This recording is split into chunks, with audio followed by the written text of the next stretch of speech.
जी जंगल में गए ना, जंगल में वहां भी बंदर भालू सेवा करने आ गए भगवान की। लेकिन केकई महलों में रही ना, तो केकई को महलों में भी कोई पानी देने वाला तैयार नहीं था। जिसने राम को निकाल दिया अपने घर से, अपने महलों से, उसको दास दासी भी जब रोटी देने जाते थे ना, तो अपना जो जो वस्त्र रहता है,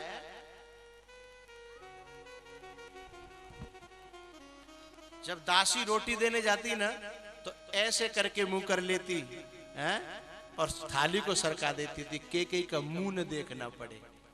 और ऐसे कोई रोटी दे तो क्या गले के नीचे उतर जाएगी क्या? है? रोटी गले के नीचे उतरेगी? नहीं उतरेगी। तो केकई को महलों में भी सुख न मिला, पानी देने वाले पैदा नहीं हुए, और राम और जानकी को जंगल में भी न जाने कितने लोग हैं, कंद मूल फल भरे भरे दोना, हैं, कितने सेवा करने वाले आ गए साहब।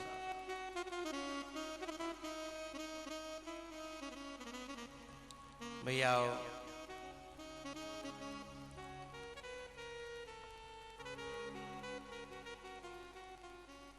विदुर जी महाराज जो परीक्षित के बाबा के काका हैं, विदुर जी, उन्होंने भी एक बार ऐसे ही घर छोड़ा था परीक्षित की तरह।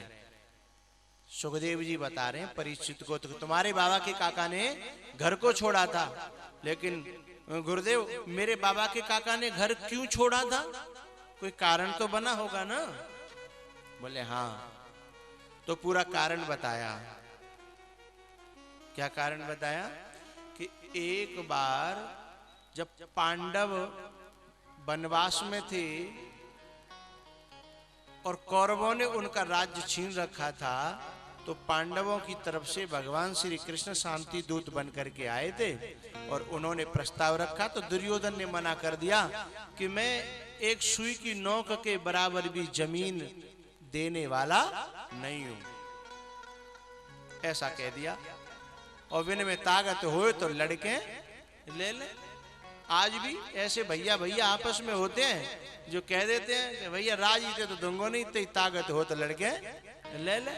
ऐसा कहने वाले दुर्योधन के खानदान के लोग होते हैं, उन्हीं का खून उनमें हुआ करता है।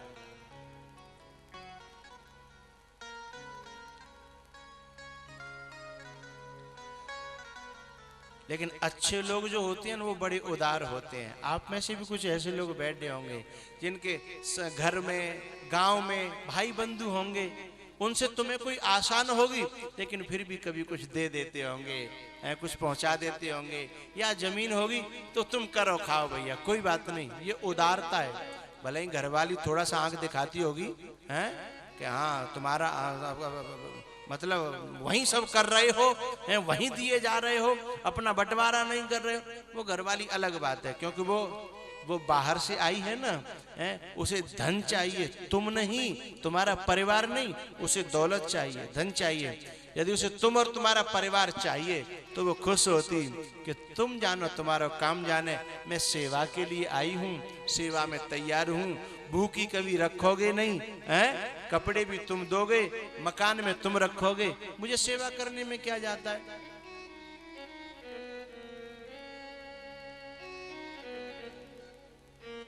लेकिन जो उदार होते हैं ना, उन्हें तुम राजी से करने दोगी अपने परिवार के लिए तो राजी से करेंगे, उन्हें छुप के तो उन्हें कोई रोकने वाला है नहीं, फिर छुप के तो देंगे, क्योंकि उनकी आत्मा तो अपने बाप में, अपने भैया में है, जिनके साथ वो खेले हैं, संग संग दूध में मीड़ के रोटियां खाई हैं, अचार की मिर्च और मठासे जिन्होंने रोटी घर पे खाई है, उनसे मिली हुई आत्मा तुम्हें वहां कुछ न कुछ सेवा करने के लिए मजबूर कर ही देगी साहब, हैं? क्योंकि जब तुम उदार होते हो ना, तब तुम्हें पैसा नहीं अपना भैया प्यारा लगता है, पैसा नहीं अपना बाप प्यारा लगता है, पैसा नहीं अपनी माँ प्यारी लगती है। लेकिन जहां जहां ओछापन आ जाता है, तुच्छता है, वहां फिर संबंधी नहीं, फिर अपना पैसा प्यारा लगने लगता है। ये ओछेपन की पहचान है साहब।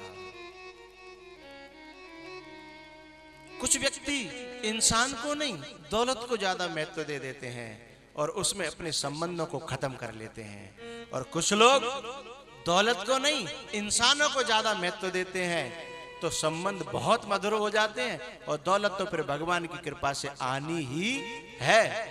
अरे भैया, इस देश में न जाने कितने किला बने हैं। किला, लाल किला बना है दिल्ली में, आगरा में भी है, ग्वालियर में भी है, और जाने कहां कहां किले बने हैं। इनमें कभी राजा निवास किया करते थे, इनमें कभी राजा निवास किया करते थे। लेकिन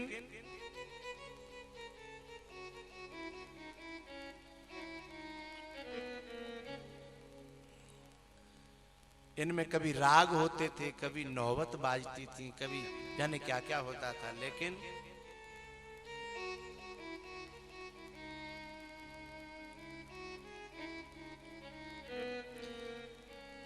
नौ नौबत बाजती होते 36 राग, ते मंदिर खाली पड़े, बैठन लागे काग, बैठन लागे काग, ते मंदिर खाली पड़े, बैठन लागे काग। हम लोग क्या सेक्टरों में बना रहे हैं अपने अपने एक मकान और 2 कोठरी बना रहे हैं, ऐसे ऐसे किले, उनमें अब काग बैठ रहे हैं। हम बनते हैं कि हमने सेक्टर में मकान ले लिया है, भले ही बहू पे लोन चल रहा, किस्त चुका परेशान है, लेकिन फिर भी मन में तो ठान ही लेते हैं कि हम सेक्टर में, हमारा मकान तो हो ही गया। अरे बड़े बड़े किले खाली पड़े, उन पे काग बैठे हैं। आखिर क्या?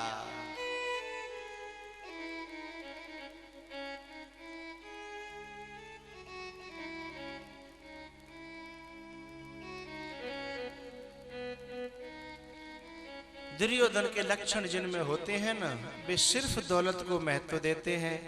उनके लिए न कोई माँ होती है, न बाप होता है, न भैया होता है, कोई संबंध मायने नहीं रखता।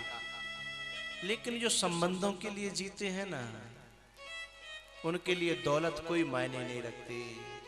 दूसरों को खुशियां बांटने में उन्हें आनंद आता है, उन्हें कुछ देने में, किसी को कुछ खिलाने में उन्हें सुकून मिलता है।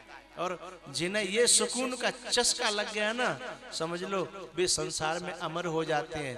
जब वो दुनिया से जाते हैं ना, तो लोगों की आंखों में पानी आ जाता है। क्या इंसान था यार, क्या आदमी था।